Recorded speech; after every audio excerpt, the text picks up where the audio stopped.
ओम शांति। आज की मुरली 1 मई 2025 की साकार मुरली है। बाबा कहते हैं, मीठे बच्चे, तुम बेहद के बाप से बेहद का वर्षा लेने आए हो। तुम बेहद के बाप से बेहद का वर्षा लेने आए हो। यहाँ हद की कोई बात नहीं।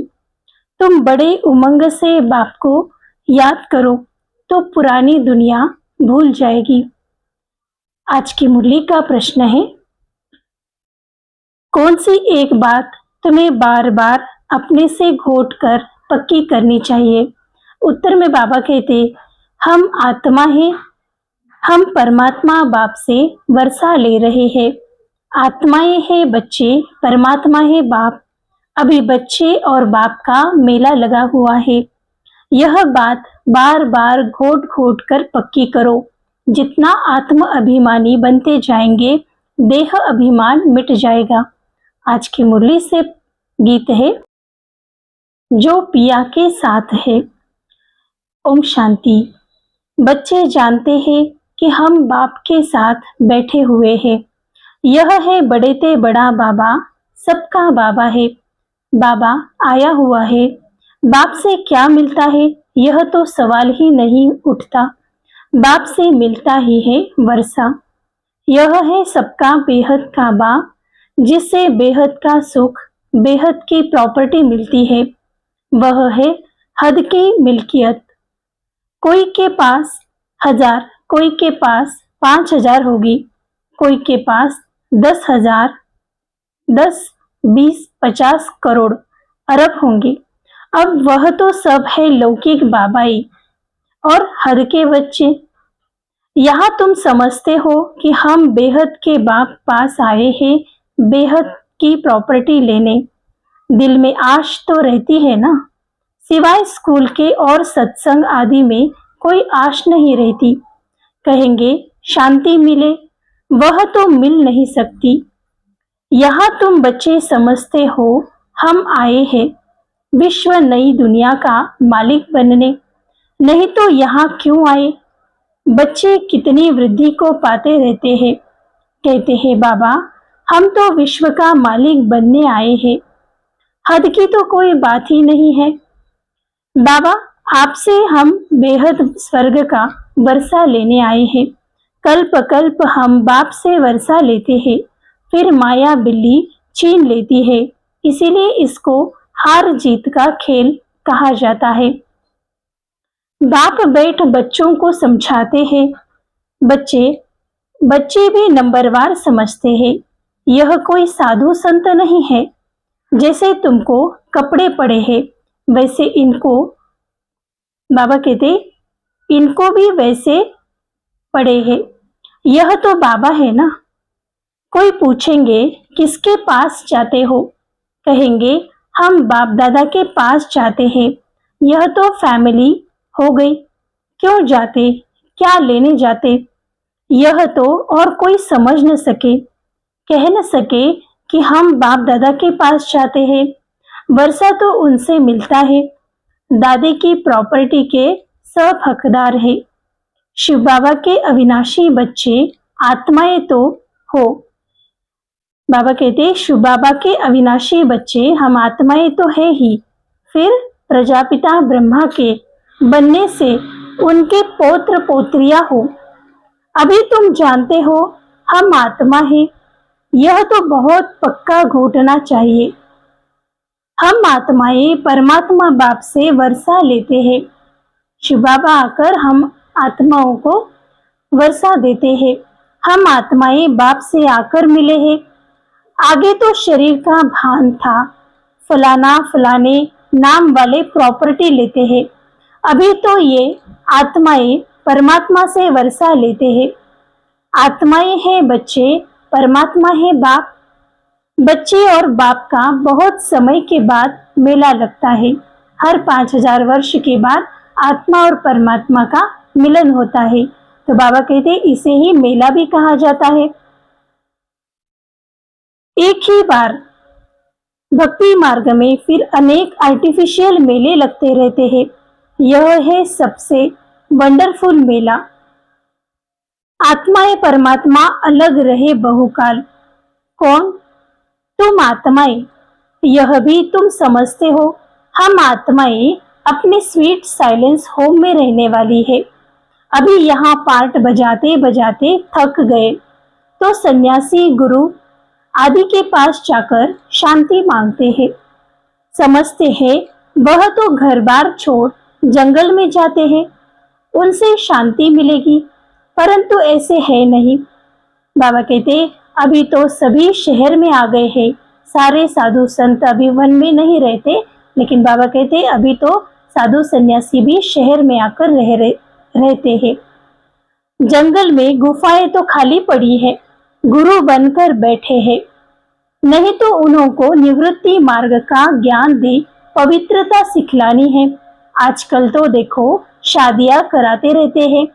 तुम बच्चे तो अपने योग बल से अपनी कर्मेंद्रियों को वश में करते हो, कर्मेंद्रियां योग बल से शीतल हो जाएंगी। बाबा कहते योग बल से ही कर्मेंद्रियां शीतल बनती है, कर्मेंद्रियों में चंचलता होती नहीं। बाबा कहते कर्मेंद्रियों में चंचलता तो होती है ना, अब कर्मेंद्रियों पर जीत पानी है, जो कोई चंचलता न करे। सिवाय योग बल के कर्मेंद्रियों का वश होना इम्पॉसिबल है। बाबा कहते योग बल के सिवाय कर्मेंद्रियों को वश करना इम्पॉसिबल है। बाप कहते हैं कर्मेंद्रियों की चंचलता योग बल से ही टूटेगी। योग बल की ताकत तो है ना, इसमें बड़ी मेहनत लगती है। आगे चलकर कर्मेंद्रियों की चंचलता नहीं रहेगी। सतयुग में तो कोई गंदी बीमारी नहीं होती, सतयुग में तो सारे निरोगी होते हैं। वह देह अभिमान न होने के कारण सारे देवताएं निरोगी हैं। तो बाबा कहते सतयुग में तो कोई गंदी बीमारी नहीं होती। यहाँ तुम कर्मेंद्रियों के वश कर जाते हो तो कोई भी गंदी बात वहां होती नहीं। नाम ही है स्वर्ग, उनको भूल जाने के कारण लाखों वर्ष कह देते हैं। अभी तक भी मंदिर बनाते रहते हैं। अगर लाखों वर्ष हुए तो फिर बात ही यह याद न आए, यह मंदिर आदि क्यों बनाते हैं? तो वहां कर्मेंद्रिया शीतल रहती है। बाबा कहते कोई चंचलता नहीं रहती। कहा? सतयुग में कोई कर्मेंद्रिया, बाबा कहते वहां कर्मेंद्रिया जो है वो शीतल रहती है और कोई चंचलता नहीं रहती। शिव बाबा को तो कर्मेंद्रिया है ही नहीं। कर्मेंद्रिया क्यों नहीं है? क्योंकि शरीर ही धारण नहीं किया है। तो बाबा कहते शिव बाबा को तो कर्मेंद्रिया है नहीं। बाकी आत्मा में ज्ञान तो सारा है ना, वही शांति का सागर, सुख का सागर है। वो लोग कहते कर्मेंद्रिय वश नहीं हो सकती। बाप कहते हैं योग बल से तुम कर्मेंद्रियों को वश करो। बाप की याद में रहो, कोई भी बेकायदे काम कर्मेंद्रियों से नहीं कराना है। ऐसे लवली बाप को याद करते करते प्रेम में आंसू आने चाहिए। आत्मा परमात्मा में लीन तो होती नहीं। बाबा कहते आत्मा परमात्मा में लीन नहीं होती। बाबा कहते बाप ही एक ही बार आकर मिलते हैं जब शरीर का लोन लेते हैं। तो ऐसे बाप के साथ कितना प्यार चलना चाहिए, प्यार से चलना चाहिए। बाबा को तो उछल आई ना, ओहो बाबा विश्व का मालिक बनाते हैं, फिर यह धन माल क्या करेंगे? छोड़ो सब। जैसे पागल होते हैं ना, सब कहने लगे इनको बैठे बैठे क्या हुआ। धंधा आदि सब छोड़कर आ गए। खुशी का पारा चढ़ गया। साक्षात्कार होने लगे। राजाई मिलनी है, परंतु कैसे मिलेगी, क्या होगा, यह कुछ भी पता नहीं, बस मिलना है। उस खुशी में सब छोड़ दिया। ब्रह्मा बाबा की बात कर रहे बाबा ने एक ही झटके में सारा धंधा समेटकर बाबा की याद करने लग गए। तो बाबा कहते फिर धीरे धीरे नॉलेज मिलती रहती है। तुम बच्चे यहाँ स्कूल में आए हो, एम ऑब्जेक्ट तो होती है ना, यह है राजयोग। बेहद के पाप से राजाई लेने आए हो। बाबा कहते हैं आप कहाँ आए हो? बेहद के बाप से बेहद की राजाई लेने आए हो। बच्चे जानते हैं, हम उनसे पढ़ते हैं, जिसको याद करते थे कि बाबा आकर हमारे दुख हरो सुख दो। बच्चियां कहती है हमको श्री कृष्ण जैसा बच्चा मिले। अरे वह तो वैकुंठ में मिलेगा ना, यहाँ तो नहीं मिलेगा। बाबा कहते सतयुग में मिलेगा। कृष्ण वैकुंठ का है ना, उनको तुम झुलाते हो तो उन जैसा बच्चा तो वैकुंठ में ही मिलेगा। अभी तुम वैकुंठ की बादशाही लेने के लिए आए हो, जहाँ वहां जरूर प्रिंस प्रिंसेस ही मिलेंगे। पवित्र बच्चा मिले, यह आश भी पूरी होती है। यूं तो प्रिंस प्रिंसेस यहाँ भी बहुत है, परंतु नरकवासी है। तुम चाहते हो स्वर्गवासी को, पढ़ाई तो बहुत सहज है।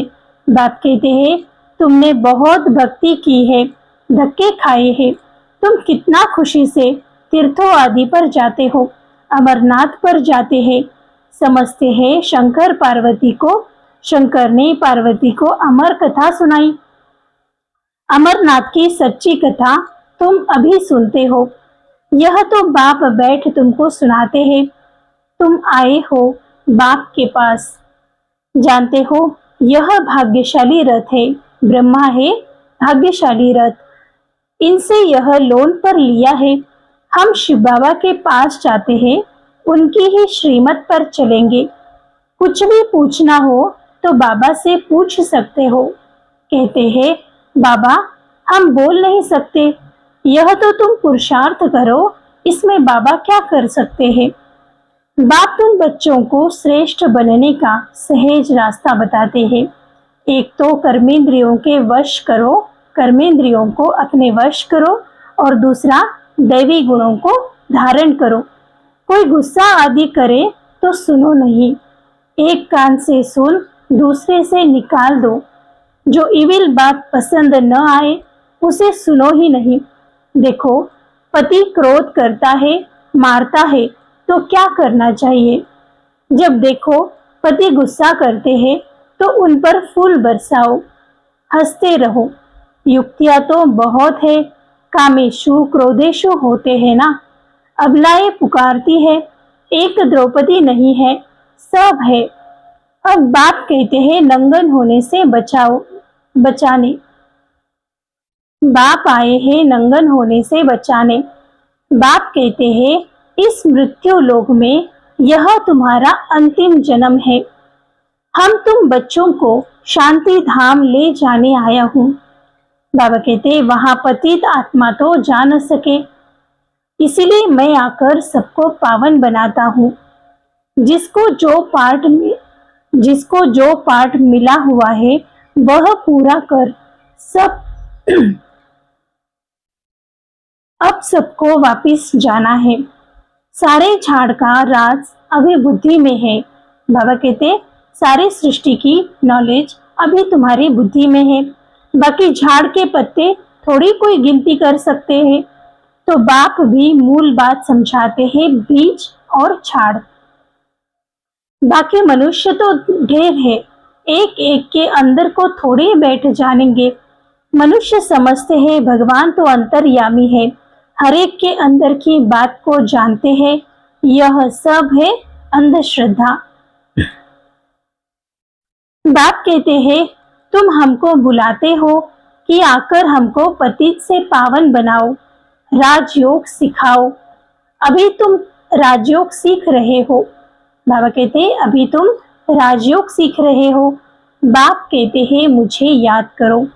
बाप यह मत देते हैं ना, बाप की श्रीमत और गत सबसे न्यारी है। मत यानी राय, जिससे हमारी सदगति होती है। वही एक बाप सदगति करने वाला है, दूसरा न कोई। इस समय ही बुलाते हैं, संगम पर ही बाबा को बुलाते हैं, सतयुग में तो बुलाते नहीं हैं। अभी ही कहते हैं सर्व का सदगति दाता एक राम। जब माला फेरते हैं तो फेरते फेरते जब फूल आता है तो उनको राम कह आंखों पर लगाते हैं। जपना है एक फूल को, बाकी है उनकी पवित्र रचना। माला को तो तुम अच्छी रीति जान गए हो। जो बाप के साथ सर्विस करते हैं उनकी यह माला है। शिव बाबा को रचता नहीं कहेंगे। रचता कहेंगे तो प्रश्न उठेगा कि कब रचना की। प्रजापिता ब्रह्मा अभी संगम पर ही ब्राह्मणों को रचते हैं ना। शिव बाबा की रचना तो अनादि है ही। सिर्फ पतित से पावन बनाने के लिए बाप आते हैं। बाबा कहते हैं अभी मैं पतित से पावन बनाने के लिए आता हूँ। अभी तो है पुरानी सृष्टि, नई में रहते हैं देवताएं। पुरानी सृष्टि अभी है। बाबा कहते हैं जब नई सृष्टि आएगी तब देवता रहेंगे। अब क्षुद्रों को देवता कौन बनाए। अभी तुम फिर से बनते हो। बनाने वाला एक ही शिव बाबा है। जानते हो बाबा हमको क्षुद्र से ब्राह्मण, ब्राह्मण से देवता बनाते हैं। अभी तुम ब्राह्मण बने हो देवता बनने के लिए। ब्राह्मण बनने बगैर देवता नहीं होते।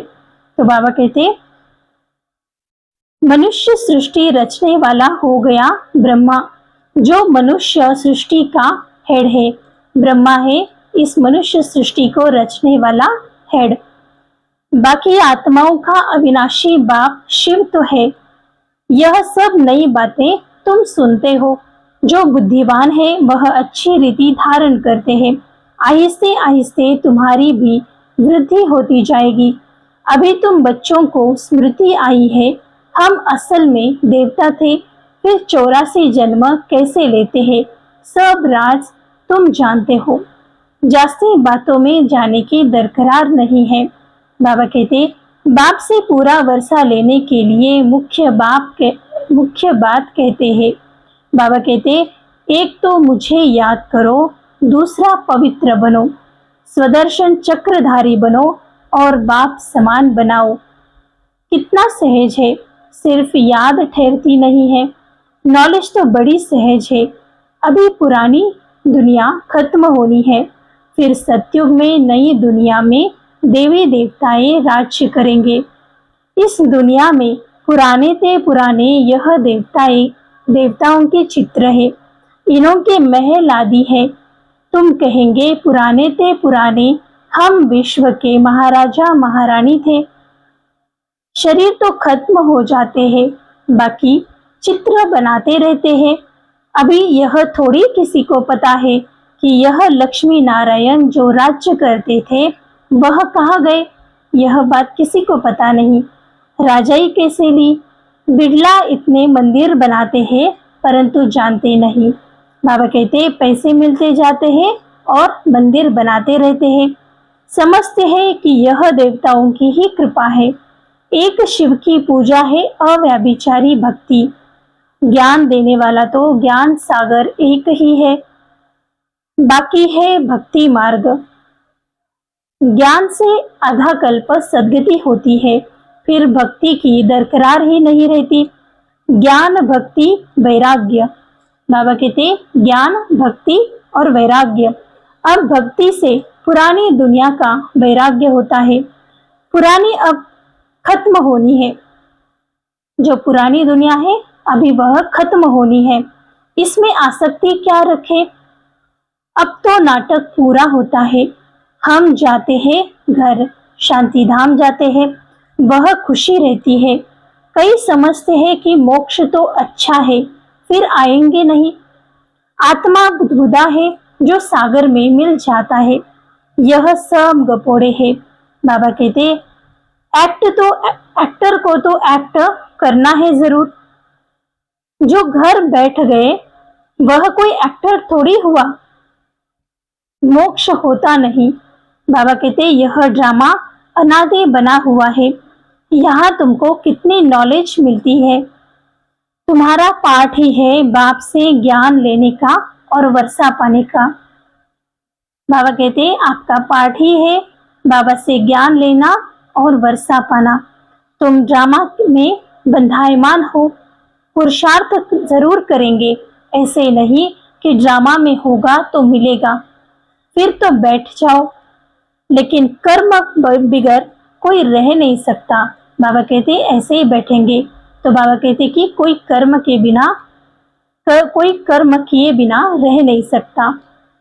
बाबा कहते कर्म संन्यास हो ही नहीं सकता। अच्छा, मीठे मीठे सिकिलदे बच्चों प्रति माता पिता बाप दादा का याद प्यार और गुड मॉर्निंग।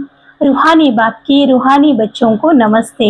हम रूहानी बच्चों की रूहानी माता पिता बाप दादा को याद प्यार, गुड मॉर्निंग और नमस्ते। शुक्रिया बाबा, शुक्रिया। धारणा के लिए मुख्य सार। पहला पॉइंट है, योग बल की ताकत से अपने कर्मेंद्रियों को शीतल बनाना है, वश में रखना है। इविल बातें न सुननी है न सुनानी है। जो बात पसंद नहीं आती उसे एक कान से सुन दूसरे से निकाल देना है। दूसरा पॉइंट है, बाप से पूरा वर्षा लेने के लिए स्वदर्शन चक्रधारी बनना है, पवित्र जरूर बनना है। पवित्र बन आप समान बनाने की सेवा करनी है। आज की मुरली से वरदान है, मुरली के साज द्वारा माया को सरेंडर करने वाले मुरलीधर भव। मुरली के साज द्वारा माया को सरेंडर कराने वाले मुरलीधर भव। बाबा कहते मुरलियां तो बहुत सुनी है, अब ऐसे मुरलीधर बनो जो माया मुरली के आगे नौछावर यानी सरेंडर हो जाए। मुरली के राज का साज अगर सदैव बजाते रहो तो माया सदा के लिए सरेंडर हो जाएगी। माया का मुख्य स्वरूप कारण के रूप में आता है। जब मुरली द्वारा कारण का निवारण मिल जाएगा तो माया सदा के लिए समाप्त हो जाएगी। कारण खत्म अर्थात माया खत्म। कारण खत्म अर्थात माया खत्म। आज की मुरली से स्लोगन है, अनुभवी स्वरूप बनो तो चेहरे से खुश नसीबी की झलक दिखाई देगी। आज की मुरली से अव्यक्त इशारे हैं, रूहानी रॉयल्टी प्योरिटी की पर्सनालिटी को धारण करो। संगम युगी ब्राह्मण जीवन की विशेषता है पवित्रता। प्रवृत्ति में रहते अपवित्रता से निवृत्त रहना, स्वप्न मात्र भी अपवित्रता के संकल्प से मुक्त रहना, यही विश्व को चैलेंज करने का साधन है। यही आप ब्राह्मणों की रूहानी रॉयल्टी और पर्सनालिटी है। अच्छा, ओम शांति।